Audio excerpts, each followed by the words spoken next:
ಆತ್ಮೀಯ ವಿದ್ಯಾರ್ಥಿಗಳೇ, ತಮ್ಮೆಲ್ಲರಿಗೂ ಈ ಸಾಯಂಕಾಲದ ಶುಭ ವಂದನೆಗಳು. ಗುಡ್ ಈವ್ನಿಂಗ್ ಎಲ್ಲರಿಗೂ. ನನ್ನ ಹೆಸರು ಶಿವಕುಮಾರ್ ಸೂರ್ಯವಂಶಿ. ನಾನು ನಿಮಗೆ ಈಗ ಕನ್ನಡ ಭಾಷೆಯ ಪಾಠವನ್ನು ಹೇಳಿಕೊಡಲಿಕ್ಕೆ ಬಂದಿದ್ದೇನೆ. ಕಳೆದ ದಿನಗಳಲ್ಲಿ ನಾವು ಪದ್ಯ ಭಾಗದಿಂದ ಅಭ್ಯಾಸವನ್ನು ಮಾಡ್ತಾ ಇದ್ದೇವೆ.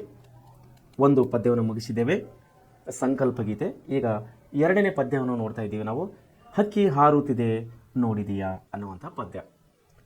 ನಿನ್ನೆ ಅಂದರೆ ಮೊನ್ನೆ ಶನಿವಾರ ದಿನ ನಾವು ಸೋಮವಾರ ದಿವಸ ನಿನ್ನೆ ನಾವು ಏನಪ್ಪ ಅಂದರೆ ಕವಿ ಪರಿಚಯ ಪಾಠದ ಆಶಯ ಮತ್ತು ವ್ಯಾಕರಣ, ಈ ಮೂರು ಅಂಶಗಳನ್ನು ನಾವು ನಿನ್ನೆ ಒಂದು ಅವಧಿಯಲ್ಲಿ ಒಂದು ಕ್ಲಾಸ್ನಲ್ಲಿ ನೋಡಿದ್ದೀವಿ. ಇವಾಗ ನಾವು ಈ ಪಾಠದ ಸಾರಾಂಶವನ್ನು, ಈ ಕವಿತೆಯ ಸಾರಾಂಶವನ್ನು ನೋಡೋರಾಗಿದ್ದೇವೆ. ಈ ಕವಿತೆಯನ್ನು ಬರೆದವರು ವರಕವಿ ದ.ರಾ. ಬೇಂದ್ರೆ ಅವರನ್ನಂತ ನಾವು ನೋಡಿದ್ದೀವಿ. ಸೊ ಮಕ್ಕಳೇ, ನಾವು ಹೇಳುವಂಥ ಈ ಸಂಸ್ಥೆಯಲ್ಲಿ ಅಂದರೆ ಪ್ರಿಸಿಯೆಂಟ್ ಕ್ಲಾಸ್ನಲ್ಲಿ ಹೇಳುವಂಥ ಪ್ರತಿಯೊಂದು ಪಾಠವು ಪ್ರತಿಯೊಂದು ವಿಷಯವು ಕೂಡ ಅತಿ ಮುಖ್ಯವಾಗಿ ಕೂಡಿದೆ ಅಂತ ನಾನು ನಿಮ್ಮನ್ನು ಹೇಳಕ್ಕೆ ಇಷ್ಟಪಡ್ತಾ ಇದ್ದೇನೆ. Language Kannada, English, Hindi, optional ಸಬ್ಜೆಕ್ಟ್ಗಳಂತಹ ಮ್ಯಾಥ್ಸ್, ಸೈನ್ಸ್ ಮತ್ತು ಸೋಷಿಯಲ್ ಸ್ಟಡಿ, ಸಮಾಜ ವಿಜ್ಞಾನ ಮತ್ತು ಗಣಿತ, ಈ ಮೂರು ವಿಷಯಗಳು ಹಾಗೂ ಮೂರು ಲ್ಯಾಂಗ್ವೇಜ್ಗಳು, ಟೋಟಲ್ 6 ವಿಷಯಗಳು ಈ ಪ್ರೆಸೆಂಟ್ ಕ್ಲಾಸ್ನಲ್ಲಿ ಹೇಳುವಂಥ ಈ ಎಲ್ಲ ವಿಷಯಗಳು ಅತಿ ಪ್ರಾಮುಖ್ಯತೆಯಿಂದ ಕೂಡಿದಾವೆ ಅಂಥೇಳಿ ನಾನು ನಿಮಗೆ ಹೇಳಕ್ಕೆ ಇಷ್ಟಪಡ್ತಾ ಇದ್ದೇನೆ. ಸೊ ವಿದ್ಯಾರ್ಥಿಗಳೇ, ನಮ್ಮ ಸಂಸ್ಥೆಯ ಮುಖ್ಯಸ್ಥರು ಹಾಗೂ ನಮ್ಮ ಸಂಸ್ಥೆಯ ಎಲ್ಲ ಸಿಬ್ಬಂದಿಗಳು ತಮ್ಮ ಏಳಿಗೆಗಾಗಿ, ತಮ್ಮ ಮುಂದಿನ ಭವಿಷ್ಯಕ್ಕಾಗಿ ಈ ಯೋಜನೆಯನ್ನು ರೂಪಿಸಿದಂಥ ನಮ್ಮ ಸಂಸ್ಥೆಯ ಅಧ್ಯಕ್ಷರು ಹಾಗೂ ಯೋಜನೆಯ ಯಶಸ್ವಿಗೆ ದುಡಿತಿರುವಂಥ ಎಲ್ಲ ನಮ್ಮ ಸಿಬ್ಬಂದಿಗಳ ಎಲ್ಲ ಒಂದು ಪರಿಶ್ರಮವನ್ನು ತಾವು ಒಳ್ಳೆ ರೀತಿಯಲ್ಲಿ ಅಭ್ಯಾಸ ಮಾಡೋದ್ರ ಮೂಲಕವಾಗಿ ನಮ್ಮ ಋಣವನ್ನು ತೀರಿಸಬೇಕಂತ ಹೇಳಿ ನಾನು ನಿಮ್ಮನ್ನು ಕೇಳ್ತಾ ಇದ್ದೇನೆ. ಸೊ ನಾವೀಗ ವಿಷಯಕ್ಕೆ ಬರೋಣ. ವಿದ್ಯಾರ್ಥಿಗಳೇ, ನಾವು ಹಕ್ಕಿ ಹಾರುತ್ತದೆ ಎನ್ನುವಂಥ ನಾವು ಎರಡನೇ ಪದ್ಯಕ್ಕೆ ಇವಾಗ ಬಂದಿದ್ದೀವಿ. ನಾವು ದ.ರಾ. ಬೇಂದ್ರೆ ಅವರು ಬರೆದಂಥ ಈ ಪದ್ಯವನ್ನು, ಇದರ ಅರ್ಥ, ಇದರ ಕಠಿಣ ಶಬ್ದಗಳು, ವ್ಯಾಕರಣಗಳು ನಾವು ನಿನ್ನೆ ನೋಡಿದ್ದೀವಿ. ಈಗ ನಾವು ಪದ್ಯಕ್ಕೆ ಬರೋಣ. ನವೋದಯ ಕಾಲದ ಜನಪ್ರಿಯ ಕಾವ್ಯಗಳಲ್ಲಿ ಭಾವಗೀತೆ ಮೊದಲನೆಯದು. ವ್ಯಕ್ತಿಯವರು ಯಾವುದಾದರೊಂದು ಸಮಯದಲ್ಲಿ ನೋಡಿದ, ಕೇಳಿದ, ಅನುಭವಿಸಿದ ನೋವು ನಲಿವುಗಳಿಗೆ ಮೂರ್ತ ರೂಪ ನೀಡುವುದು ಸುಲಭದ ಕೆಲಸವಲ್ಲ. ಪ್ರತಿಭಾವಂತರಿಂದ ಮಾತ್ರ ಇದು ಸಾಧ್ಯ ಅಂತ ಹೇಳಿ ನಾವು ಹೇಳಕ್ಕೆ ಇಷ್ಟಪಡ್ತಾ ಇದ್ದೀವಿ. ಪ್ರತಿಭಾನ್ವಿತ ವ್ಯಕ್ತಿಯ ಅನುಭವ ಭಾವಚಿತ್ರೆಯ ಜೊತೆಯಲ್ಲಿ ಗೇಯವನ್ನು ಒಳಗೊಂಡು ಅಭಿವ್ಯಕ್ತಿಯನ್ನು ಪಡೆದಾಗ ಅದು ಭಾವಗೀತೆಯಾಗುತ್ತದೆ. ಇಂತಹ ಭಾವಗೀತೆ ವೈಯಕ್ತಿಕ ನೆಲೆಯಲ್ಲಿಯೂ ಸಾರ್ವಜನಿಕ ಮನ್ನಣೆಯಲ್ಲಿಯೂ ಪಡೆಯುವಂತಿದ್ದರೆ ಭಾವಗೀತೆಯ ಸೊಗಸು ಮತ್ತಷ್ಟು ಹೆಚ್ಚಾಗುತ್ತದೆ. ಭಾವಗೀತೆ ಧ್ವನಿಪೂರ್ಣಕವಾಗಿದ್ದರೆ ಗೀತೆಯ ಸೌಂದರ್ಯಕ್ಕೆ ಮತ್ತಷ್ಟು ಮೆರುಗು ಬರುತ್ತದೆ. ಇಂತಹ ಭಾವಗೀತೆಯಿಂದನೂ ಇಲ್ಲಿ ನಮ್ಮ ದ.ರಾ. ಬೇಂದ್ರೆ ಅವರು, ವರಕವಿಗಳಾದಂಥ ದ.ರಾ. ಬೇಂದ್ರೆ ಅವರು ಇಲ್ಲಿ ನಮಗೆ ಹೇಳ್ತಾ ಇದ್ದಾರೆ. ಸೊ ಏನು ಹೇಳ್ತಾ ಇದ್ದಾರೆ ಅಂದರೆ, ಇರುಳು ಉಳಿದು ದಿನ ಬೆಳಗ್ಗೆ ಸುತ್ತಮುತ್ತಲು ಮೇಲಕ್ಕೆ ಕೆಳಗೆ ಗಾವುದ ಮುಂದೆ ತೆರಕಿ ದಿಕ್ಕುವ ಹೊತ್ತಿನ ಒಳಗೆ ಹಕ್ಕಿ ಹಾರುತ್ತಿದೆ ನೋಡಿದೆಯಾ. ಸೊ ಹಕ್ಕಿ ಹಾರುತ್ತಿದೆ, ಹಕ್ಕಿ ಅಂದರೆ ಇಲ್ಲಿ ಒಂದು ಕಾಲ ಅಂತ ಹೇಳ್ತಾ ಇದ್ದಾರೆ. ಎಕ್ಸಾಂಪಲ್, ಹಕ್ಕಿ ಅಂದರೆ ಇದನ್ನು ಒಂದು ಕಾಲಕ್ಕೆ ಹೋಲಿಸ್ತಾ ಇದ್ದಾರೆ ವರಕವಿ ಬೇಂದ್ರೆ ಅವರು. ಏನಂತ ಇದ್ದಾರೆ ಅಂದರೆ, ಒಂದು ಕಾಲವನ್ನು ಯಾವ ರೀತಿ ಅದು ತನ್ನ ದಿನ ಬೆಳೆದಂತೆ ನೋಡಿ ಇಲ್ಲಿ ಕೊಟ್ಟಿದ್ದಾರೆ. ಇರುಳುಳಿದು ದಿನ ಬೆಳಗ್ಗೆ ಸುತ್ತಮುತ್ತಲು ಅಂದರೆ ನಮ್ಮ ಪೂರ್ವ ಪಶ್ಚಿಮ ಮೇಲೆ ಕೆಳಗೆ, ಸುತ್ತಮುತ್ತಲು ಮೇಲೆ ಕೆಳಗೆ ಗಾವುದ ಮುಂದೆ ತೆರಕಿ ದಿಕ್ಕುವ ಹೊತ್ತಿನ ಒಳಗೆ ಹಕ್ಕಿ ಹಾರುತ್ತಿದೆ ನೋಡಿದೆಯಾ. ಗಾವುದ ಅಂದರೆ ಇಲ್ಲಿ ನಾವು ಅರ್ಥ ಮಾಡ್ಕೋಬಹುದು. ನಾವು ನಿನ್ನೆ ನೋಡಿದ್ದೇವೆ, ಇದು 12 ಮೈಲುಗಳ ಅಂತರವನ್ನು ಸೂಚಿಸುವಂತಹ ಒಂದು ಶಬ್ದವಾಗಿದೆ. 12 ಮೈಲುಗಳ ಅಂತರ ಅಂದರೆ 12 ಮೈಲುಗಳಂದರೆ 3.3 ಕಿಲೋಮೀಟರ್ಗೆ 1 ಮೈಲ್ ಅಂತ ಹೇಳಿ ನಾವು ಕರಿತೀವಿ. ಸೊ ಈ ಕಾಲವನ್ನು ಯಾವ ಅಂತರದಲ್ಲಿ ಚಲಿಸ್ತಾ ಇದೆ, ಕಾಲವನ್ನು ಯಾವ ರೀತಿ ಬದಲಾವಣೆ ಆಗ್ತಾ ಇದೆ. ಗಾವುದ ಇಲ್ಲಿ ಗಾವುದ ಅನ್ನೋದು 3 ಸಾರಿ ಕೊಟ್ಟಿದ್ದಾರೆ ಕವಿಯವರು. ಸೊ 3 ಸಾರಿ, ಒಂದು ಗಾವುದ ಅಂದರೆ 12 ಮೈಲು ಅಂತ ಹೇಳ್ತಾ ಇದ್ದಾರೆ, 12 ಮೈಲು. ಸೊ ಇಲ್ಲಿ 3 ಸಾರಿ ಗಾವುದ ಅಂದರೆ 12 ಮೂರಲೆ 36 mile divided by 3.3 kilometre. 12 3.3 kilometre ಅಂದರೆ ನಿಯರ್ ಬೈ 12 ಮೂರಲೆ 36, ನಿಯರ್ ಬೈ ಒಂದು 40 ಕಿಲೋಮೀಟರ್ ಆಸುಪಾಸಿನ ಒಂದು ಅಂತರಕ್ಕೆ ಒಂದು ಗಾವುದ ಅಂತ ಹೇಳಿ ನಾವು ಕರಿತಾ ಇದ್ದೇವೆ. ಸೊ ಇದು ಹಳೆಗನ್ನಡ ಶಬ್ದವಾಗಿದ್ದರಿಂದ ವಿದ್ಯಾರ್ಥಿಗಳು ಒಳ್ಳೆಯ ರೀತಿಯಲ್ಲಿ ಲಕ್ಷ್ಯ ಕೊಟ್ಟು ಓದಬೇಕಂತೇಳಿ ನಾನು ನಿಮ್ಮನ್ನು ಕೇಳ್ಕೊತಾ ಇದ್ದೇನೆ. ಸೊ ಇಲ್ಲೇನಂತ ಇದ್ದಾರೆ ಅಂದರೆ ರಾತ್ರಿಗಳು ಅಳಿದು ಹೋಗಿರುವ ದಿನಗಳು ಬೆಳಗಾಗುತ್ತಿರುವಂತೆಯೇ ಸಮೀಪಿಸುತ್ತಿದ್ದಂತೆಯೇ, ಅಂದರೆ ರಾತ್ರಿಗಳು ಅಳಿದು ಹೋಗಿ ಅಂದರೆ ಇವತ್ತಿನ ರಾತ್ರಿ ಹೋಗ್ತಂದ್ರೆ ಅದು ಅಳಿಸಿ ಹೋಗಿ ನಂಗೆ ಹೌದಲ್ಲ, ಮತ್ತು ನಾಳೆ ಇವತ್ತಿನ ರಾತ್ರಿ ಬರ್ತದ ಬರೋದಿಲ್ಲ. ಎಕ್ಸಾಂಪಲ್, ನಿನ್ನೆ ರಾತ್ರಿ ಅಂದರೆ ಯಾವುದು ನಮಗೆ? ಸೋಮವಾರ ರಾತ್ರಿ. ಇವತ್ತೇ ನಾವು ಮಂಗಳವಾರನಲ್ಲಿದ್ದೀವಿ. ಸೋಮವಾರ ರಾತ್ರಿ ಅನ್ನೋದು ಅಳಿದು ಹೋಗಿದೆ. ಈಗ ಮಂಗಳವಾರ ದಿನ ಬಂದಿದೆ. ಇವತ್ತು ರಾತ್ರಿ ಮಂಗಳವಾರ ರಾತ್ರಿ ಹೋಗುತ್ತದೆ. ನಾಳೆ ಬುಧವಾರ ಮುಂಜಾನೆ ಬುಧವಾರ ದಿನ ಬರುತ್ತದೆ. ಮತ್ತೆ ನಾಳೆ ರಾತ್ರಿ ಬುಧವಾರ ರಾತ್ರಿ ಬರುತ್ತದೆ. ಸೊ ಏನಂತ ಇದ್ದಾರೆ ಇಲ್ಲಿ? ರಾತ್ರಿಗಳು ಅಳಿದು ಹೋಗಿರುವ ಈ ದಿನದಲ್ಲಿ, ರಾತ್ರಿಗಳು ಅಳಿದು ಹೋಗಿರುವ ಅಂದರೆ ಕಳೆದು ಹೋಗಿರುವಂತಹ, ನಾವು ಕಳೆದು ಹೋದಂಥದಕ್ಕೆ ಅಳಿದು ಹೋದಂತೇಳಿ ಹಳೆಗನ್ನಡ ಭಾಷೆಯಲ್ಲಿ ಹೇಳುತ್ತೇವೆ. ರಾತ್ರಿಗಳು ಅಳಿದು ಹೋಗಿರುವ ದಿನಗಳು, ರಾತ್ರಿಗಳು ಕಳೆದು ಹೋಗ್ತಾ ಇದ್ದೇವೆ, ದಿನಗಳು ಕೂಡ ಕಳೆದು ಹೋಗ್ತಾ ಇದ್ದಾವೆ. ಬೆಳಗುತ್ತಿರುವಂತೆ ಸುತ್ತಮುತ್ತಲು ನೋಡ್ರಿ, ಬೆಳಗುತ್ತಿರುವಂತೆಲೇ ಅಂದರೆ ದಿನ ಅಂದರೆ ಬೇರೆ ದಿನ ಬಂದಾಗ ಮನುಷ್ಯ ಒಂದು ಟೈಪ್ ಬೇರೆ ಫ್ರೆಶ್ನೆಸ್ನಲ್ಲಿ ಇರ್ತಾನೆ. ಬಹುಶಃ ನಿನ್ನೆ ಕೆಲವೊಬ್ಬರು ಮೂಡ್ ಆಫ್ ಆಗಿರ್ಬೋದು, ಇವತ್ತು ಕೆಲವೊಬ್ಬರು ಮೂಡ್ ಮಧ್ಯಮದಲ್ಲಿ ಇರ್ಬೋದು, ನಾಳೆ ಕೆಲವೊಬ್ಬರು ಒಳ್ಳೆ ರೀತಿಯಲ್ಲಿ ನಿಮ್ಮ ಮೂಡನ್ನು ಅತಿ ಫ್ರೆಶ್ನಿಂದ ನಾವು ಕಾಣುವಂತಾಗಿರ್ಬೋದು. ಸೊ ಇಲ್ಲಿ ಏನಂತಂದರೆ ದಿನಗಳು ಬೆಳಗಾಗುತ್ತಿರುವಂತೆ ಸುತ್ತಮುತ್ತಲು ಅಂದರೆ ಮೇಲೆ ಕೆಳಗೆ ಪೂರ್ವ ಪಶ್ಚಿಮ ಅಂತ ನಾವೇನು ಕರಿತೀವಲ್ಲ, ಸುತ್ತಮುತ್ತಲು ಹಾಗೂ ಮೇಲೆ ಕೆಳಗೆ ಕಾವುದ ಮುಂದೆ ಕಣ್ಣು ರೆಪ್ಪೆಯನ್ನು ತೆಗೆದು ಅಂದ್ರೆ ಏನರ್ಥ? ನಾವು ರಾತ್ರಿ ಮಲ್ಕೊಂಬತ್ತಾಗ ಏನು ಮಾಡ್ತೀವಿ? ಕಣ್ಣನ್ನು ಮುಚ್ಚಿಕೊಂಡು ಮಲಗ್ತೇವೆ. ಮುಂಜೆ ಎದ್ದ ತಕ್ಷಣ ಏನು ಮಾಡ್ತೀವಿ? First open our body parts. ನಮ್ಮ ಶರೀರದ ಮೊದಲನೇ ಭಾಗವನ್ನು ಓಪನ್ ಆಗೋದು ಕಣ್ಣಿನ ರೆಪ್ಪೆ. ತಾವು ಅತಿ ಸೂಕ್ಷ್ಮ ರೀತಿಯಲ್ಲಿ ಈ ಪಾಠವನ್ನು ಅರ್ಥ ಮಾಡ್ಕೋಬೇಕು. ನೋಡಿ, ಕಣ್ಣು ರೆಪ್ಪೆಯನ್ನು ತೆಗೆದು ಮುಚ್ಚುವ ಹೊತ್ತಿನಲ್ಲಿ ಒಳಗೆ ಹಕ್ಕಿ ಹಾರುತ್ತಿದೆ ನೋಡಿದೆಯಾ? ನಾವು ಕಣ್ಣು ಮುಚ್ಚಿ ಕಣ್ಣು ತೆರೆದರಲ್ಲಿ ಹಕ್ಕಿ ಹಾರುತ್ತಿದೆ ಅಂದರೆ ಕಾಲವು ಕಳೆದು ಹೋಗ್ತಾ ಇದೆ ಅಂತ ಹೇಳಿ ಕೊಟ್ಟಿದ್ದಾರೆ. ಇಲ್ಲಿ ಹಕ್ಕಿ ಹಾರುತ್ತಿದೆ ಅಂದ್ರೆ ಅರ್ಥ ಏನಂದ್ರೆ ಕಾಲ ಕ್ರಮೇಣವಾಗಿ ಕಾಲ ಬದಲಾಯಿಸ್ತಾ ಇದೆ, ಕಾಲ ಕಳೆದು ಹೋಗ್ತಾ ಇದೆ. ಕಣ್ಣು ಮುಚ್ಚಿ ಕಣ್ಣು ತೆರೆಯುವುದರಲ್ಲಿ ಕಾಲವನ್ನು ಬದಲಾಯಿಸ್ತದೆ. ಇಲ್ಲಿ ಕಾಲ ಅನ್ನೋದು ನಾವು ಸಮಯ ಅಂಥೇಳಿ ಇನ್ನೊಂದು ಭಾಷೆಯಲ್ಲಿ ನಾವು ಆಡು ಭಾಷೆಯಲ್ಲಿ ಕರೆಯಬಹುದು. ಸಮಯ ಅಂಥೇಳಿ ನಾವು ಇದನ್ನು ಆಡು ಭಾಷೆಯಲ್ಲಿ ಹೇಳಬಹುದು. ನೋಡ್ರಿ, ಟೈಮ್ ಇದನ್ನೇ ಇಂಗ್ಲೀಷ್ನಲ್ಲಿ ಬಂದಾಗ ನಾವು ಇನ್ನೊಂದು ಇದಕ್ಕೆ ಅರ್ಥ ಕೊಡ್ಬೋದು, ಟೈಮ್ ಅಂಥೇಳಿ. ನೋಡ್ರಿ, ನಿನ್ನೆ ಈ ದಿವಸ, ಈ ಸಮಯ, ಈ ಕಾಲ, ಈ ಟೈಮ್ನಲ್ಲಿ ನಾವು ಎಲ್ಲಿದ್ದೀವಿ, ಇವತ್ತ ಈ ಸಮಯ, ಈ ದಿನ, ಈ ಟೈಮ್ನಲ್ಲಿ ಏನಿದ್ದೀವಿ, ಈ ಮಧ್ಯದಲ್ಲಿ ಡಿಫ್ರೆನ್ಸ್ ಬಿಟ್ವೀನ್ ದಿಸ್ ಟೈಮ್, ಕಳೆದ ದಿನದ ಈ ದಿನ, ಇವತ್ತಿನ ದಿನದ ಈ ಸಮಯದ ದಿನದಲ್ಲಿ ನಿಯರ್ ಬೈ 24 hours ಅಂದರೆ 24 ತಾಸದಲ್ಲಿ ನಮ್ಮ ಜೀವನದಲ್ಲಿ, ನಮ್ಮ ದೈನಂದಿನ ಕೆಲಸಗಳಲ್ಲಿ ಏನೇನು ಬದಲಾವಣೆಗಳಾಗಿದೆ ಅನ್ನೋದು ತಾವುಗಳು ವಿಚಾರ ಮಾಡ್ಕೋಬಹುದು, ಅರ್ಥ ಮಾಡಿಕೊಳ್ಳಬಹುದು. ಅದನ್ನು ಹೇಳ್ತಾ ಇದ್ದಾರೆ ಕವಿಯವರು. ಗಾವುದ ಮೈಲುಗಳಷ್ಟು ದೂರವಾದಂಥ ನಡೆಯುತ್ತದೆ. ಈ ಕಣ್ಣು ರೆಪ್ಪೆಯನ್ನು ನಾವು ತೆಗೆಷ್ಟರಲ್ಲಿ ನಮ್ಮ ಸಮಯವನ್ನು ಬದಲಾವಣೆ ಆಗ್ತಾ ಇದೆ. ನೋಡಿ, ಮುಂದೆ ನೋಡಿ ಏನ್ ಹೇಳ್ತಾ ಇದ್ರೆ, ಕಣ್ಣು ರೆಪ್ಪೆಯನ್ನು ತೆಗೆದು ಮುಚ್ಚುವ ಹೊತ್ತಿನಲ್ಲಿ ಒಳಗೆ ಕಣ್ಣಿನ ರೆಪ್ಪೆಯನ್ನು ತೆಗೆದು ಮುಚ್ಚುವ ಹೊತ್ತಿನಲ್ಲಿ ಈ ಮಧ್ಯದಲ್ಲಿ ಏನಾಗ್ತದೆ ಅಂತ? ಹಕ್ಕಿ ಹಾರುತ್ತಿದೆ ನೋಡಿದೆಯಾ? ನೋಡಿ ಹೆಂಗಿರ್ತದೆ. ನಿನ್ನ ರಾತ್ರಿ 8 ಗಂಟೆಗೆ ಮಾತಾಡಿನಿ, ಆ ಮನುಷ್ಯ ಸತ್ತನ? ಹೇಗೆ ಸತ್ತನು? ಈ 10 ನಿಮಿಷ ಕಳೆಬಿಟ್ಟಾಗಿದೆ ಮಾತು ಕೆಲವೊಬ್ರು ಅಂತಾರೆ. ಇಲ್ಲ, 10 ನಿಮಿಷ, ಈಗ 5 ನಿಮಿಷ ಅವ್ರ ಮನೆ ಹತ್ತಿರಲಿಂದ ನಾನು ಬಂದೆ ಅಂತ ಕೆಲವೊಬ್ರು ಅಂತಾರೆ.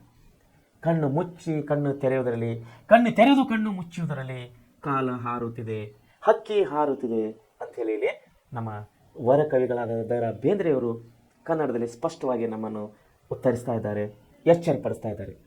ಸೊ ಆತ್ಮೀಯ ಮಕ್ಕಳೇ, ಇದರ ಅರ್ಥ ಏನಂದರೆ, ಈ ಕಳೆದಂಥ ಕಾಲ, ಈ ಗತಿಸಿ ಹೋದಂಥ ಸಮಯ ನಮ್ಮ ಜೀವನದಲ್ಲಿ ಪುನಃ ಬರುವುದಿಲ್ಲ. ಸೊ ಕವಿ ಹೇಳೋ ಉದ್ದೇಶನಂತೆ, ಈ ಬದುಕಿನ ಸಮಯದಲ್ಲಿ, ಈ ಬದುಕಿನ ಕಾಲದಲ್ಲಿ ನಮ್ಮಿಂದ ಎಷ್ಟು ಕೈಲಾದಷ್ಟು ಒಳ್ಳೆಯ ರೀತಿಯಲ್ಲಿ ಕೆಲಸ ಮಾಡಿ ನಾವು ಸಾಯೋಣ ಅನ್ನುವಂಥ ವಾಕ್ಯವನ್ನು ಇಂಡೈರೆಕ್ಟ್ ಅಂದರೆ ಪರೋಕ್ಷವಾಗಿ ಕವಿ ನಮ್ಮನ್ನು ಇಲ್ಲಿ ಎಚ್ಚರಪಡಿಸ್ತಾ ಇದ್ದಾರೆ. ನೋಡಿ, ಮುಂದೆ ನೋಡಿ, ಕರಿನರೆ ನೋಡಿ, ಕರಿನರೆ ಬಣ್ಣದ ಪುಚ್ಚಗಳುಂಟು. ಅದು ಹೆಂಗದಂಥದ್ದು ಆ ಹಕ್ಕಿ? ಕರಿನರೆ ಬಣ್ಣದ ಪುಚ್ಚಗಳುಂಟು, ಬಿಳಿ ಹೊಳೆ ಬಣ್ಣದ ಗರಿ ಉಂಟು, ಕೆನ್ನನ ಹೊನ್ನನ ಬಣ್ಣಗಳ ರೆಕ್ಕೆಗಳೆರಡು ಪಕ್ಕದಲ್ಲುಂಟು, ಹಕ್ಕಿ ಹಾರುತ್ತಿದೆ ನೋಡಿದೆಯಾ? ನೋಡಿದ್ರೆ ಕರಿ ನೆರೆ ಬಣ್ಣದ ಪುಚ್ಚಗಳುಂಟು, ಬಿಳಿ ಹೊಳೆ ಬಣ್ಣದ ಗರಿ ಉಂಟು, ಕೆನ್ನನ ಹೊನ್ನನ ಬಣ್ಣಗಳ ರೆಕ್ಕೆಗಳೆರಡು ಪಕ್ಕದಲ್ಲುಂಟು, ಹಕ್ಕಿ ಹಾರುತ್ತಿದೆ ನೋಡಿದೆಯಾ? ಅಂದರೆ ಇಲ್ಲೇನಂತಾರೆ, ಈ ಕಾಲವೆಂಬ ಹಕ್ಕಿಗೆ, ಯಾವ ಕಾಲವೆಂಬ ಹಕ್ಕಿಗೆ? ನೋಡಿ, ಈ ಕಾಲವೆಂಬ ಹಕ್ಕಿಗೆ ಏನಂತಂದ್ರೆ ಕರಿ ಬಿಳಿ ಬಣ್ಣದ ಪುಚ್ಚಗಳು ಉಂಟು. ಕರಿ ಇದೆ, ಅದಕ್ಕೆ ಕೆಲವೊಂದು ಸಾರಿ ಕರಿ ಬೆಳೆ ಬಣ್ಣ ಕಾಣಿಸ್ತದೆ ನಮಗೆ, ಕೆಲವೊಂದು ಸಾರಿ ಬಿಳಿ ಬಣ್ಣ ಕಾಣಿಸ್ತದೆ. ಕರಿ ಬಿಳಿ ಬಣ್ಣದ ಪುಚ್ಚಗಳುಂಟು, ಬಿಳಿ ಹೊಳೆ ಬಣ್ಣದ ಗರಿಗರಿಗಳುಂಟು, ಕೆಂಪಾದ ಹೊನ್ನಿನಂತಹ, ಕೆಂಪಾದ ಹೊನ್ನು ಅಂದರೆ ಬಂಗಾರ, ವಜ್ರ, ವೈಡೂರ್ಯ. ಕೆಂಪಾದ ಹೊನ್ನಿನಂತಹ ಹೊನ್ನು ಅಂದರೆ ಹೇಳ್ದೆ ನಿಮ್ಗೆ ಬೆಳ್ಳಿ, ಬಂಗಾರ, ವಜ್ರ, ವೈಡೂರ್ಯ. ಬಣ್ಣಗಳ 2 ರೆಕ್ಕೆಗಳುಂಟು, ಬಣ್ಣದ 2 ರೆಕ್ಕೆಗಳುಂಟು. ರೆಕ್ಕೆಗಳೆಂದ್ರೆ ನಾವು ತಿಳ್ಕೋಬೇಕು, ಹಕ್ಕಿಯ 2 ಏನು ರೆಕ್ಕೆಗಳಿರ್ತಾವ ಅವು ಕಾಲಗಳು. 2 ರೆಕ್ಕೆಗಳಂದ್ರೆ 2 ಕಾಲಗಳು, ಒಂದು ಕೆಟ್ಟ ಕಾಲ, ಒಂದು ಒಳ್ಳೆ ಕಾಲ ಅಂಥೇಳಿ ನಾವು ಅನ್ಕೋಬಹುದು. ಇಲ್ಲಿ ಒಂದು ನಮ್ಮ ಮನುಷ್ಯನ ಜೀವನದಲ್ಲಿ 2 ಕಾಲಗಳು, 2 ಸಮಯಗಳು, 2 ಹಕ್ಕಿಯ ರೆಕ್ಕೆಗಳು, ಒಂದು ಹಕ್ಕಿಯ 2 ರೆಕ್ಕೆಗಳು, ಒಂದು ಒಳ್ಳೆ ಸಮಯ, ಒಂದು ಕೆಟ್ಟ ಸಮಯ ಮನುಷ್ಯನಿಗೆ ಪ್ರತಿಯೊಬ್ಬರಿಗೆ ಬಂದೇ ಬರುತ್ತದೆ. ಇಲ್ಲೇನಾಗ್ತದ್ರೆ 2 ಬಣ್ಣದ ರೆಕ್ಕೆಗಳು 2 ಪಕ್ಕದಲ್ಲುಂಟು ನೋಡಿ, ಒಂದು ಈಚೆ ಪಕ್ಕದಲ್ಲಿದೆ, ಒಂದು ಈಚೆ ಪಕ್ಕದಲ್ಲಿದೆ. ಇಂತಹ ಹಕ್ಕಿ ಹಾರುತ್ತಿದೆ ನೋಡಿದ್ದೀರಾ? ಎಂತಹ ಹಕ್ಕಿ ಹಾರ್ತದೆ? 2 ಸಮಯಗಳಿವೆ, ಒಂದು ಒಳ್ಳೆ ಸಮಯ, ಒಂದು ಕೆಟ್ಟ ಸಮಯ ಇದೆ. ಎಂತಹ ಒಳ್ಳೆ ಎಂತಹ ಕೆಟ್ಟ ಸಮಯ ಬಂದರೂ ಕೂಡ ಮನುಷ್ಯನು ತನ್ನ ದೈನಂದಿನ ಕೆಲಸಗಳಲ್ಲಿ ಒಳ್ಳೆಯ ನಡತೆಯನ್ನು ನಡ್ಕೊಳ್ಳಬೇಕು, ಒಳ್ಳೆಯದನ್ನು ಬಯಸಬೇಕು ಅನ್ನುವಂಥ ಇಲ್ಲಿ ಕವಿಯ ಆಶಯ ಆಗಿದೆ. ನೋಡಿ, ನೀಲಮೇಘ ಮಂಡಲ, ನೋಡಿ ನೀಲ ಮೇಘ ಮಂಡಲ ಸಮಬಣ್ಣ ಮುಗಿಲಿಗೆ ರೆಕ್ಕೆಗಳ ಒಡೆದವೋ, ಮುಗಿಲಿಗೆ ರೆಕ್ಕೆಗಳು ಒಡೆದವೋ ಅಣ್ಣ ಚಿಕ್ಕೆಯ ಮಾಲೆಯ ಏನದು ಸೆಕ್ಕಿಸಿಕೊಂಡು, ಚಿಕ್ಕೆಯ ಮಾಲೆಯ ಸೆಕ್ಕಿಸಿಕೊಂಡು ಸೂರ್ಯ ಚಂದ್ರನನ್ನು ಮಾಡಿದೆ ಕಣ. ಹಕ್ಕಿ ಹಾರುತ್ತಿದೆ ನೋಡಿದೆಯಾ? ಎಷ್ಟು ಸುಂದರವಾಗಿ ನಮಗಿಲ್ಲಿ ವರಕವಿ ದ ರಾ ಬೇಂದ್ರೆ ಹೇಳ್ತಾ ಇದ್ದಾರೆ. ಏನು ಹೇಳ್ತಾ ಇದ್ದಾರೆ? ನೀಲಮೇಘ ಮಂಡಲದೋಳು ಸಮಬಣ್ಣ ಮುಗಿಲಿಗೆ. ನೀಲ ಅಂದರೆ ಆಕಾಶ ಯಾವ ರೀತಿಯಾಗಿರ್ತದೆ? ನೀಲಿ ಬಣ್ಣ ಆಗಿರ್ತದೆ. ಮುಂದೇನಂತ ಅಂತ ಇದ್ದಾರೆ, ಭೂಮಂಡಲ ನೀಲಿ ಬಣ್ಣ, ಮುಗಿಲೆಂದರೆ ಆಕಾಶಕ್ಕೆ ರೆಕ್ಕೆಗಳು ಒಡೆದವು, ಆಕಾಶಕ್ಕೆ ರೆಕ್ಕೆಗಳು ಒಡೆದವು ಬಣ್ಣ ಅಣ್ಣ. ಚಿಕ್ಕೆಯ ಮಾಲೆಯ ಸಿಕ್ಕಿಸಿಕೊಂಡು, ಒಂದು ಚಿಕ್ಕ ಪ್ರಾಣಿಯ ಮಾಲೆಯನ್ನು ಸಿಕ್ಕಿಸಿಕೊಂಡು ಸೂರ್ಯ ಚಂದ್ರನನ್ನು ಮಾಡಿದೆ ಅಣ್ಣ. ಆಮೇಲೆ ಹಕ್ಕಿ ಹಾರುತ್ತಿದೆ ನೋಡಿದೆಯಾ? ನೋಡಿ, ಕವಿಯವರು ಎಷ್ಟು ಒಳ್ಳೆ ರೀತಿಯಲ್ಲಿ ನಮ್ಮನ್ನು ವಿವರಣೆ ಮಾಡಿಕೊಡ್ತಾ ಇದ್ದಾರೆ. ಇಲ್ಲಿ ನೀಲಿಯಾದ ಮೋಡ ಮಂಡಲ ಸಮಾನದ ಬಣ್ಣವು ಇಂದು ಮುಗಿಲಗೇನೆ ರೆಕ್ಕೆಗಳು ಬರುವಂತೆ. ನೀಲಿಯಾದ ಮೋಡ ಮಂಡಲಗಳು ಸಮನಾದ ಬಣ್ಣಗಳು ಇದ್ದು, ಸಮನಾದ ಬಣ್ಣಗಳಂತ ಏನದಂತ? ನೀಲಿಯಾದ ಒಂದು ಬಣ್ಣ, ಮೋಡ ಮಂಡಲದ ಒಂದು ಬಣ್ಣ, 2 ಬಣ್ಣಗಳು ಸಮ ಆಗಿವೆ. ಇಲ್ಲಿ ಮುಗಿಲಿಗೇನೆ ರೆಕ್ಕೆಗಳು ಹಾರಿ ಬರುತ್ತಿದ್ದಂತೆ ಕಾಣುತ್ತಿದೆ. ಚಿಕ್ಕೆಯ ಮಾಲೆಯನ್ನು ಸಿಕ್ಕಿಸಿಕೊಂಡು ಸೂರ್ಯ ಚಂದ್ರನೇ ಕಣ್ಣುಗಳಾಗಿ ಮಾಡಿಕೊಂಡು ಹಕ್ಕಿ ಹಾರುತ್ತಿದೆ ನೋಡಿದೆಯಾ?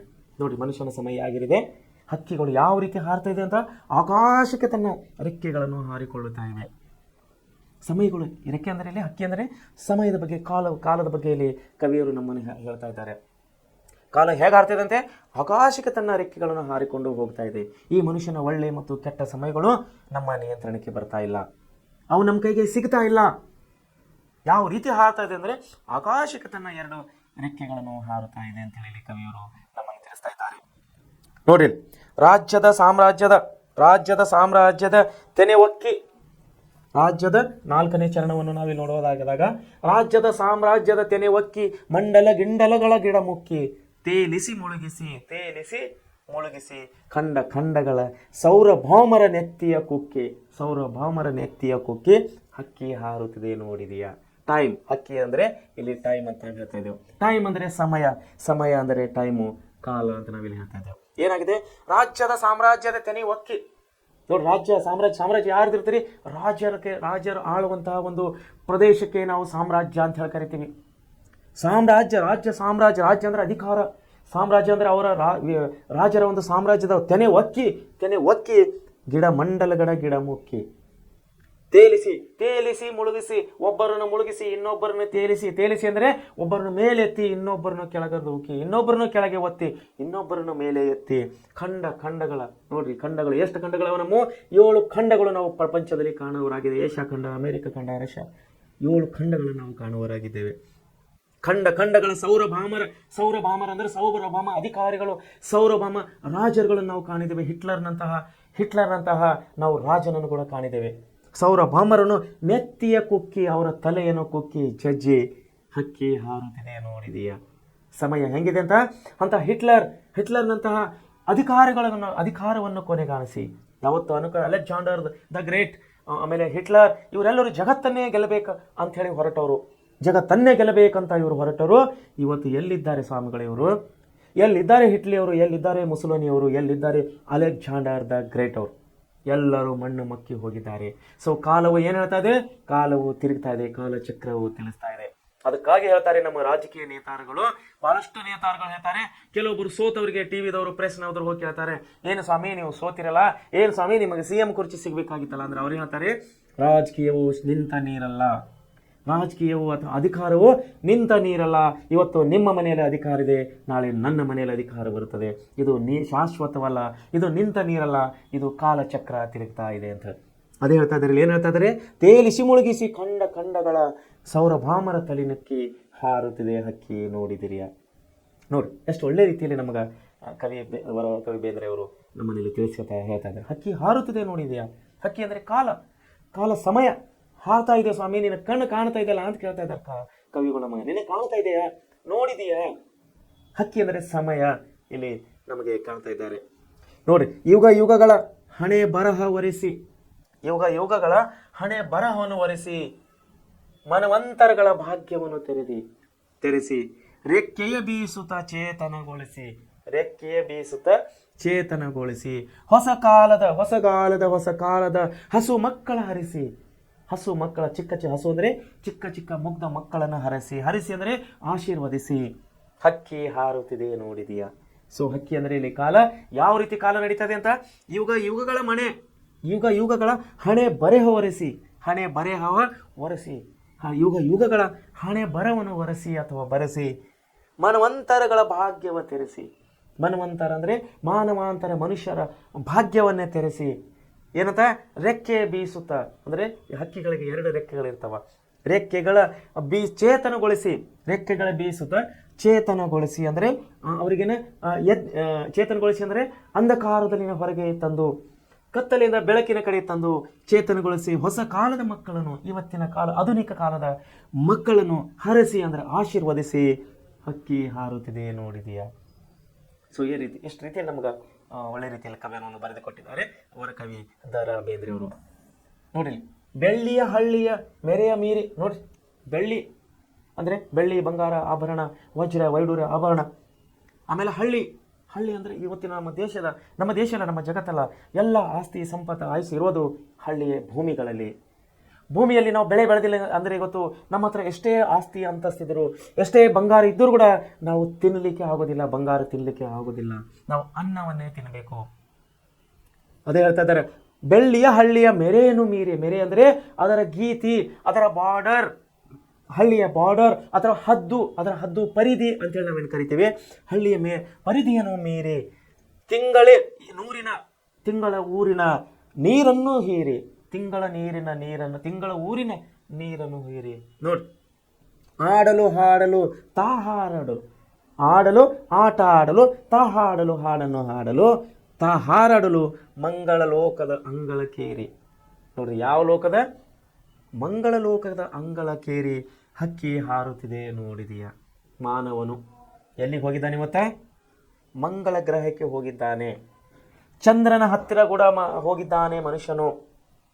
ಕಳೆದ ವರ್ಷ ಕಲ್ಪನಾ ಚಾವ್ಲಾ ಅವರು, ಬಾಹ್ಯಾಕಾಶ ಗಗನ ಯಾತ್ರಿಗಳು, ಇವರು ನಮ್ಮ ಭಾರತ ಮೂಲದವರು, ಅಮೆರಿಕ ವಾಸಿಯವರು, ಚಂದ್ರಯಾನ ಕೂಡ ಕೈಗೊಂಡು ಬಂದಿದ್ದಾರೆ ಕಲ್ಪನಾ ಚಾವ್ಲಾ ಅವರು. ಆಮೇಲೆ ಲಾಸ್ಟ್ ವೀಕ್ ಹೋದ ವಾರ ಕೂಡ ನಮ್ಮ ಬಾಹ್ಯಾಕಾಶ ವಿಜ್ಞಾನಿ, ನಾನು ಹೆಸರು ಪೇಪರ್ನ ನೋಡಿದ್ದೆ, ಮರೆತು ಹೋಗಿದ್ದೀನಿ, ಕಳೆದ ವಾರ ಒಬ್ಬರು ನಮ್ಮ ಬಾಹ್ಯಾಕಾಶದ ಗಗನಯಾತ್ರಿ ಕೂಡ ಅವರು ಕೂಡ ಮೇಲೆ ಮಂಗಳ ಗ್ರಹಕ್ಕೆ ಹೋಗಿ ಬಂದಿದ್ದಾರೆ. ಸೊ ಹಕ್ಕಿ ಯಾವ ರೀತಿ ಹಾರ್ತಾ, ಹಕ್ಕಿ ಅಂದರೆ ಕಾಲ ಯಾವ ರೀತಿ ಹಾರ್ತಾ ಇದೆ ಅನ್ನೋದನ್ನಲ್ಲಿ ಕವಿಯು ನಮಗೆ ಸವಿವರಣೆಯಾಗಿ ಕೊಡ್ತಾ ಇದ್ದಾರೆ. ಮಂಗಳ ಲೋಕದ ಅಂಗಳಕೇರಿ ಹಕ್ಕಿ ಹಾರುತ್ತಿದೆ ನೋಡಿದೆಯಾ? ಮುಟ್ಟಿದೆ ದಿಗ್ಮಂಡಲಗಳ ಮುಟ್ಟಿದೆ ದಿಗ್ಮಂಡಲಗಳ ಅಂಚ ಅಂದರೆ ತುದಿ. ಎಲ್ಲಿ ತನ ಮುಟ್ಟಿದೆ ಅಂತ ಹೇಳಿದ್ರೆ ದಿಗ್ಮಂಡಲ, ಭೂಮಂಡಲದ ತುದಿವರೆಗೆ ಆಚೆಗೆ ಚಾಚಿದೆ ತನ್ನ ಕುಂಚ. ಭೂಮಿಯ ಮಂಡಲದ ಆಚೆ ಅಂದರೆ ಈಗ ಬಾಹ್ಯಾಕಾಶಕ್ಕೆ ಕೂಡ ಮನುಷ್ಯ ಹೋಗ್ತಾ ಇದ್ದಾನೆ. ದೇವರು ಕೊಟ್ಟಿದ್ದು ಮನುಷ್ಯನಿಗೆ ಅಂದರೆ ಭೂಮಿ, ಉಳುಮೆ ಮಾಡ್ಕೊಂಡು ಭೂಮಿ ಮಾಡ್ಕೊಂಡು ಜೀವನ ಮಾಡಪ್ಪ ಅಂತೇಳಿ ದೇವರು ಮನುಷ್ಯನಿಗೆ ಭೂಮಿ ಕೊಟ್ಟಿದ್ದಾನೆ. ಆದರೆ ಮನುಷ್ಯನೇನು ಮಾಡ್ತಾ ಇದ್ದಾನೆ? ಭೂಮಂಡಲದ ಆಚೆ ಎಲ್ಲಿಗೆ ಹೋಗ್ತಾ ಇದ್ದಾನೆ? ಅವನು ಭೂಮಂಡಲದ ಆಚೆ ಎಲ್ಲಿಗೆ ಹೋಗಿದ್ದಾನೆ? ಮಂಗಳ ಲೋಕದ ಅಂಗಳಕ್ಕೆ. ಮಂಗಳ ಲೋಕದ ಅಂಗಳ, ಮಂಗಳ ಇರೋ ಮಂಗಳ ಗ್ರಹ. ಮಂಗಳ ಅನ್ನೋದು ಗ್ರಹ ಎಲ್ಲಿದೆ ಸ್ವಾಮಿ? ಆಕಾಶದಲ್ಲಿದೆ. ಮಂಗಳ ಗ್ರಹಕ್ಕೆ ಮನುಷ್ಯ ಕಾಲಿಟ್ಟಿದ್ದಾನೆ. ಹಕ್ಕಿ ಅಲ್ಲಿವರೆಗೆ ಹಾರಿದೆ, ಸಮಯ ಅಲ್ಲಿವರೆಗೆ ಆಗಿದೆ, ಟೈಮ್ ಅಲ್ಲಿವರೆಗೆ ಹೋಗಿದೆ, ಕಾಲ ಅಲ್ಲಿವರೆಗೆ ಹೋಗಿದೆ. ಎಲ್ಲಿಂದ ಹೋಗಿದೆ ಅದು? ಭೂಮಂಡಲದ ಅಂಚ ಕೊನೆಯಲ್ಲಿಂದ ಆಚೆಗೆ ಚಾಚಿದ ತನ್ನ ಕುಂಚ ಎಲ್ಲಿವರೆಗೆ ಹೋಗಿದೆ ಅಂದರೆ ಮಂಗಳ ಲೋಕ ಕೆರೆದೆ. ಬ್ರಹ್ಮಾಂಡಗಳನ್ನು ಒಡೆಯಲು ಎಂದೋ ಬಲ್ಲರು ಯಾರೋ ಹಾಕಿದ ಹೊಂಚ ಹಕ್ಕಿ ಹಾರುತ್ತಿದೆ ನೋಡಿದಿರ. ಸೊ ಇಲ್ಲಿ ಏನಪ್ಪ ಅಂದ್ರೆ ಮನುಷ್ಯನ ಒಂದು ಕಾಲಕ್ಕೆ ತಕ್ಕಗೆ ಅನುಗುಣವಾಗಿ, ಮನುಷ್ಯನು ಕಾಲದ ತಕ್ಕಕ್ಕೆ ಅನುಗುಣವಾಗಿ ಯಾವ ರೀತಿಯಲ್ಲಿ ತನ್ನ ರೋಲ್ ಅಂದರೆ ತನ್ನ ಪಾತ್ರವನ್ನು ಇಲ್ಲಿ ಮನುಷ್ಯನು ಬದಲಾಯಿಸ್ತಾ ಇದ್ದಾನೆ. ನೋಡ್ರಿ, 20 ವರ್ಷ ಕೆಳಗೆ ಹೋದರೆ ಮನುಷ್ಯನು ಯಾವ ರೀತಿ ಬಾಳೆ ಮಾಡ್ತದ, ಯಾವ ರೀತಿ ಜೀವನ ಮಾಡ್ತಿದ್ದ. ಇದನ್ನೇ ನಾವು 40 ವರ್ಷ ಕೆಳಗೆ ಹೋದರೆ ಮನುಷ್ಯನು ಯಾವ ರೀತಿ ಇದ್ದ, ಜೀವನ ಸಾಗಿಸ್ತಾ ಇದ್ದ. ಇದನ್ನು ನಾವು 80 ವರ್ಷ ಅಂದರೆ ನಿಯರ್ ಬೈ ನಮ್ಮ ಸ್ವತಂತ್ರ ಚಳವಳಿಗಳಿಗೆ ಹೋದರೆ ಅಲ್ಲಿ ಮನುಷ್ಯನು ಯಾವ ರೀತಿ ಜೀವನ ಮಾಡ್ತಾ ಇದ್ದ. ಆತ್ಮೀಯ ವಿದ್ಯಾರ್ಥಿಗಳೇ, ತಾವು ಇಲ್ಲಿ ಅರ್ಥ ಮಾಡಿಕೊಳ್ಳಬೇಕಾಗಿದೆ. ಏನಂದರೆ 80 ವರ್ಷ ಕೆಳಗೆ ಇದ್ದಂತಹ ಜೀವನ ಇವತ್ತಿಲ್ಲ. ಯಾಕಂದರೆ ಹಕ್ಕಿ ಹಾರುತ್ತಾ ಇದೆ. ಇಲ್ಲಿ ಹಕ್ಕಿ ಹಾರುತ್ತಾ ಇದೆ. ನೋಡಿದೇನಪ್ಪ ಅಂಥೇಳಿ ನಮಗೆ ಇಲ್ಲಿ ಕವಿ ಎಚ್ಚರ ಪಡಿಸ್ತಾ ಇದ್ದಾನೆ. ಒಳ್ಳೆಯ ಸಮಯ, ಕೆಟ್ಟ ಸಮಯ, ಎಲ್ಲ ಸಮಯವು ನಮ್ಮ ಪಕ್ಕದಲ್ಲಿಂದ ಹಾದಿ ಹೋಗ್ತಾ ಇದೆ, ನಮ್ಮನ್ನು ಕಾಣ್ತಾ ಇಲ್ಲ. ಅದು ಒಂದೆಡೆ ಕಾಣಲಿಕ್ಕೆ ಅದು ತಯಾರಿದ್ದರೂ ಕೂಡ ನಾವು ನೋಡೋಕ್ಕೆ ನಮಗೆ ಸಮಯವಿಲ್ಲ. ಇವತ್ತು ಸಮಯವಿಲ್ಲ. ಈ ಆಧುನಿಕ ಯುಗದಲ್ಲಿ ಮನುಷ್ಯನು ಯಾವ ರೀತಿ ಎಷ್ಟು ಬ್ಯುಸಿ ಆಗೋಗಿದ್ದಾನೆ ಅಂದರೆ ಹಡೆದ ತಂದೆ ತಾಯಿಗಳನ್ನು ಕೂಡ ನೋಡ್ಕೊಳ್ಳಿಕ್ಕೆ ಇವತ್ತು ಮನುಷ್ಯನಿಗೆ ಆಗ್ತಾ ಇಲ್ಲ. ಸಿಕ್ಕಾಪಟ್ಟೆ ಐಶ್ವರ್ಯ ಇದೆ, ಬೇಕಾದಷ್ಟು ಸಂಪತ್ತು ಇದೆ, ಬೇಕಾದಷ್ಟು ಐಶ್ವರ್ಯ ಇದೆ, ಲಕ್ಷಗಳಷ್ಟು ಸಂಬಳ ಇವತ್ತೆ ನಮ್ಮ ಕೆಲವೊಂದು ಸ್ಕಿಲ್ ಆದಂತಹ ಕೆಲವೊಂದು ಉದ್ಯೋಗಸ್ಥರಿಗೆ ಸಿಗ್ತಾ ಇದೆ. ಆದರೆ ಅದೇ ಉದ್ಯೋಗಸ್ಥ ಲಕ್ಷಗಳನ್ನು ಪಡೆಯುವಂತಹ ಉದ್ಯೋಗಸ್ಥ ಇವತ್ತು ತಂದೆ ತಾಯಿಗಳನ್ನು ನೋಡ್ತಾ ಇಲ್ಲ, ಬಂಧು ಬಳಗದವರು ನೋಡ್ತಾ ಇಲ್ಲ. ಆತ್ಮೀಯ ವಿದ್ಯಾರ್ಥಿಗಳೇ, ನಾವು ಎಷ್ಟು ಜನ ನೋಡಿದ್ದಾಗಿದೆ, ಬಾಂಬೆ, ಡಿಲ್ಲಿ, ಕಲ್ಕತ್ತಾ, ದೊಡ್ಡದಂಥ ನಾವು ಮಹಾನಗರ ಪಾಲಿಕೆಗಳಿಗೆ, ದೊಡ್ಡದಾದಂಥ ನಾವು ನಗರಗಳಿಗೆ ಹೋದಾಗ ಅಕ್ಕಪಕ್ಕದವರು ಯಾರಿದ್ದಾರೆ ಅನ್ನೋದೇ ಪರಿಚಯ ಇರುವುದಿಲ್ಲ. ಪಕ್ಕದ ಮನೆಯಲ್ಲಿ ಯಾರಾದರೂ ಸತ್ತು ಹೋಗಿದ್ದು ಕೂಡ ಈ ಪಕ್ಕದ ಮನೆಯವರಿಗೆ ಗೊತ್ತಾಗುವುದಿಲ್ಲ. ಯಾಕಂದರೆ ಸಮಯ ಮೀರುತ್ತಾ ಬಂದಿದೆ, ಸಮಯ ಇದು ನಡೀತಾ ಇದೆ. ಅದೇ ಅಂತ ಇದ್ದಾರೆ ದ ರಾ ಬೇಂದ್ರೆ ಅವರು, ನಮಗೆ ವರಕವಿಯವರು ಹೇಳ್ತಾ ಇದ್ದಾರೆ. ಏನಂದರೆ ಕಾಲವನ್ನು ಹಾರ್ತಾ ಇದೆ, ಕಾಲ ನಿನ್ನ ಪಕ್ಕದಲ್ಲಿ ಹೋಗ್ತಾ ಇದೆ, ಅದು ಕಾಲ ನಿನ್ನ ಕಾಣ್ತಾ ಇದೆ ಸ್ವಾಮಿ. ಕಣ್ಣರೆಪ್ಪೆಯಿಂದ ಕಣ್ಣರೆಪ್ಪೆ ಮುಚ್ಚಿ ಕಣ್ಣರೆಪ್ಪೆ ತೆಗೆದರಲ್ಲಿ ಮನುಷ್ಯನ ಜೀವನ ಏನಾಗುತ್ತೆ ಅನ್ನೋದು ಯಾರಿಗೂ ಗೊತ್ತಿಲ್ಲ. ಒಂದು ಕ್ಷಣದ ಕೆಳಗೆ ಹಿಂದೂ ಬದುಕಿದ್ದವರು ಈ ಕ್ಷಣದಲ್ಲಿ ಬದುಕಿಲ್ಲ, ಮುಂದೆ ಕ್ಷಣದಲ್ಲಿ ಬದುಕದೇ ಇರಬಹುದು. ಮನುಷ್ಯನ ಜೀವನವು ಈ ರೀತಿಯಾಗಿದೆ ವಿದ್ಯಾರ್ಥಿಗಳೇ. ಅದನ್ನೇ ಕವಿಯವರು ಕನ್ನಡ ಸಾಹಿತ್ಯಕ್ಕೆ ನಮ್ಮ ವರಕವಿ ದ ರಾ ಬೇಂದ್ರೆ ಅವರು ಕೊಟ್ಟಂತಹ ಸೇವೆ ಅಷ್ಟಿಷ್ಟಲ್ಲ. ನೋಡಿ ಕವಿತೆ ಎಷ್ಟು ಸುಂದರವಾಗಿ ನಮ್ಮ ಮುಂದೆ ಅವರು ನಮ್ಮನ್ನು ಎಚ್ಚರಪಡಿಸ್ತಾ ಇದ್ದಾರೆ. ಕವಿಯರು ನಮ್ಮನ್ನು ಎಚ್ಚರಪಡಿಸ್ತಾ ಇದ್ದಾರೆ. ಹಕ್ಕಿ ಹಾರುತ್ತಾ ಇದೆ, ನೀ ನೋಡಿದೇನಪ್ಪ, ಅಥವಾ ನಿನ್ನ ಕಣ್ಣಿಗೆ ಕಾಣ್ತಾ ಇದೆಯಾ? ಹಕ್ಕಿ ಹಾರ್ತಾ ಇದೆ ಅಂದರೆ ಇಲ್ಲಿ ಅರ್ಥ ಏನಂದರೆ ಕಾಲ ತಿರುಗಿ ಹೋಗ್ತಾ ಇದೆ, ಸಮಯ ನಿನ್ನ ಪಕ್ಕದಿಂದ ಹೋಗ್ತಾ ಇದೆ. ಇವಾಗಲಾದರೆ ಎಚ್ಚೆತ್ತುಕೊಳ್ಳು, ಇವಾಗಾದರೆ ನೀನು ಎಚ್ಚೆತ್ತುಕೋ. ಒಳ್ಳೆ ಕೆಲಸವನ್ನು ಮಾಡೋದು ಕಲಿ, ಕೆಟ್ಟ ಕೆಲಸಗಳನ್ನು ಮಾಡುವುದನ್ನು ಬಿಡು. ಭೂಮಿಯ ಮೇಲೆ, ಭೂಮಿಯ ಅಂಚಿನವರೆಗೆ ದೇವರು ನಿನಗೆ ಅಧಿಕಾರ ಕೊಟ್ಟಿದ್ದಾನೆ. ಆದರೆ ನೀನು ಹೋಗ್ತಾ ಇರೋದು ಆಕಾಶದ ಕಡೆ, ಚಂದ್ರನ ಕಡೆ ಹೋಗ್ತಾ ಇದ್ದಿ, ಮಂಗಳ ಗ್ರಹಕ್ಕೆ ಹೋಗ್ತಾ ಇದ್ದಿ, ಸೂರ್ಯನ ಗ್ರಹಕ್ಕೆ ಕಾಲಿಡುವಂತಹ ಪ್ರಯತ್ನ, ದುಸ್ಸಾಹಸಗಳನ್ನು ಮನುಷ್ಯನು ಇವತ್ತಿನ ಈ ಆಧುನಿಕ ಯುಗದಲ್ಲಿ, ಈ ಟೆಕ್ನಾಲಜಿ ಕಾಲಗಳಲ್ಲಿ, ಈ ತಂತ್ರಜ್ಞಾನದ ಕಾಲದಲ್ಲಿ ಮನುಷ್ಯನು ಸೂರ್ಯನ ಹತ್ತಿರ ಹೋಗಲಿಕ್ಕೆ ಪ್ರಯತ್ನ ಪಡ್ತಾ ಇದ್ದಾನೆ. ಆದರೆ ದೇವರು ಹೇಳ್ತಾ ಇದ್ದಾನೆ, ಇಡೀ ಭೂಮಂಡಲದಲ್ಲಿ ನಿನಗೆ ಎಲ್ಲ ಅಧಿಕಾರಗಳನ್ನು ಕೊಡಲ್ಪಟ್ಟಿದೆ, ಇಡೀ ಭೂಮಿಯ ಮೇಲೆ ನಿನಗೆ ಅಧಿಕಾರ ಕೊಡಲ್ಪಟ್ಟಿದೆ ಅಂಥೇಳಿ ಕೆಲವೊಂದು ನಾವು ಮಹಾಕಾವ್ಯಗಳಲ್ಲಿ ನೋಡುವರಾಗಿದ್ದೇವೆ. ಆದರೆ ಮನುಷ್ಯನ ಒಂದು ಹೆಜ್ಜೆ ಮುಂದೆ ಹೋಗಿ ತನ್ನ ಅಂಚೆ, ತನ್ನ ಬಾರ್ಡರ್ ಅಂತೇಳಿ ನಾವು ಇಲ್ಲಿ ನೋಡ್ರಿ, ದಿಗ್ಮಂಡಲಗಳ ಅಂಚೆ ಆಚೆಗೆ ಬಾಚಿದೆ, ಭೂಮಿ ಮಂಡಲಗಳ ಆಚೆ ತನ್ನ ರೆಕ್ಕೆಯನ್ನು ಬಾಚಿದೆ. ಮನುಷ್ಯ ಕಾಲಿಡ್ತಾ ಇದ್ದಾನೆ, ಸೂರ್ಯಗ್ರಹಣ ಮೇಲೆ ಹೋಗಲಿಕ್ಕೆ ತಯಾರಿ ಮಾಡ್ತಾ ಇದ್ದಾನೆ, ಚಂದ್ರಗ್ರಹಣ ಮೇಲೆ ಆಲ್ರೆಡಿ ಹೋಗಿ ಬಂದಿದ್ದಾನೆ, ಮಂಗಳ ಗ್ರಹಣ ಮುಟ್ಟಿದ್ದಾನೆ. ಕಾಲವನ್ನು ಮೀರುತ್ತಾ ಇದೆ, ಕೈ ಚಾಚಿ ಕಾಲವು ಮುಂದೆ ಹೋಗುತ್ತಾ ಇದೆ. ಸೊ ಮನುಷ್ಯನು ಹೇಳ್ತಾ ಇದ್ದಾನೆ, ಇಲ್ಲಿ ಕವಿಯವರು ಹೇಳ್ತಾ ಇದ್ದಾನೆ, ಕವಿಯರು ಏನು ಹೇಳ್ತಾ ಇದ್ದಾನೆ, ಕಾಲ ತಿರುಗಿ ಹೋಗ್ತಾ ಇದೆ, ಕಾಲ ನಿನ್ನ ಪಕ್ಕದಿಂದ ಹೋಗ್ತಾ ಇದೆ, ನೀನು ಎಚ್ಚೆತ್ತುಕೋ ಅಂತ ಹೇಳಿ ಹೇಳ್ತಾ ಇದ್ದಾನೆ. ಸೊ ವಿದ್ಯಾರ್ಥಿಗಳೇ, ಕವಿಯವರು ಹೇಳಿಕೊಟ್ಟಂಥ ಈ ಎಲ್ಲ ನಮಗೆ ಒಳ್ಳೆಯ ನುಡಿಗಳು, ಈ ಹೇಳಿಕೊಟ್ಟಂಥ ಎಲ್ಲ ನಮಗೆ ಸಲಹೆ ಸೂಚನೆಗಳು, ಎಲ್ಲ ನಮಗೆ ಹೇಳಿಕೊಟ್ಟಂಥ ಎಲ್ಲ ವಿಷಯಗಳನ್ನು ನಾವು ಒಳ್ಳೆ ರೀತಿಯಲ್ಲಿ ಓದೋಣ, ಒಳ್ಳೆ ರೀತಿಯಲ್ಲಿ ನೆನಪಿನಲ್ಲಿಟ್ಟುಕೊಳ್ಳೋಣ. ನಮ್ಮ ಮುಂದಿನ ಜೀವನದಲ್ಲಿ ಕವಿಯರು ಹೇಳಿದಂಥ ಕಾಲ ಹಾರುತ್ತಿದೆ, ಹಕ್ಕಿ ಹಾರುತ್ತಿದೆ, ಇದರಿಂದ ನಾವು ನೀತಿ ಪಾಠವನ್ನು ಕಲಿಯೋಣ. ಈ ಪಾಠದಿಂದ ಕಲಿಯುವಂಥ ನಾವು ನೀತಿಗಳನ್ನು ನಮ್ಮ ಜೀವನದಲ್ಲಿ ಅಳವಡಿಸಿಕೊಳ್ಳೋಣ. ಮತ್ತು ಮುಂದಿನಲ್ಲಿ ಕೆಲವರು ನಮ್ಮ ಕಣ್ಣು ಮುಂದೆ ಕೆಲವರು ತಮ್ಮ ನೀತಿಗಳನ್ನು ಬಿಟ್ಟು ನಡೀತಾ ಇದ್ದಾರೆ, ಅವರನ್ನು ಕೂಡ ನಾವು ತಿಳಿ ಹೇಳೋಣ. ಸೊ ಇಲ್ಲಿವರೆಗೆ ಇವತ್ತಿನ ಪಾಠ ಸಾರಾಂಶ ಅಂದರೆ ಹಕ್ಕಿ ಹಾರುತ್ತದೆ ಪಾಠದ ಸಾರಾಂಶವನ್ನು ಇಲ್ಲಿಗೆ ಮುಗಿತಾ ಇದೆ. ಸೊ ಇಲ್ಲಿವರೆಗೆ ನಾವು 2 ಪದ್ಯಗಳನ್ನು ನೋಡಿದ್ದೇವೆ. ನಾಳೆ ನಾವು ಮುಂದಿನ ಅಧ್ಯಾಯಕ್ಕೆ ಹೋಗರಾಗಿದ್ದೇವೆ. ಸೊ ಮಕ್ಕಳೇ, ತಾವು ಪ್ರೆಸೆಂಟ್ ಕ್ಲಾಸ್ನಲ್ಲಿ ಹೇಳಿಕೊಟ್ಟಂಥ ಎಲ್ಲ ಪಾಠಗಳನ್ನು ಒಳ್ಳೆ ರೀತಿಯಲ್ಲಿ ನೆನಪಿನಲ್ಲಿಟ್ಟುಕೊಂಡು ತಾವು ಒಳ್ಳೆ ರೀತಿಯಲ್ಲಿ ಅಭ್ಯಾಸ ಮಾಡಿ ನಿಮ್ಮ ಮುಂದಿನ ಜೀವನ ರೂಪಿಸಿಕೊಳ್ಳಲಿಕ್ಕೆ ಪ್ರೆಸೆಂಟ್ ಕ್ಲಾಸು ಸದಾ ನಿಮ್ಮ ಬೆನ್ನಿಗೆ ಅದು ಇದೆ ಅಂಥೇಳಿ ನಾನು ಹೇಳೋಕ್ಕೆ ಇಷ್ಟಪಡ್ತಾ ಇದ್ದೇನೆ. ಒನ್ಸ್ ಅಗೇನ್ ತಮ್ಮೆಲ್ಲರಿಗೂ ಧನ್ಯವಾದಗಳು.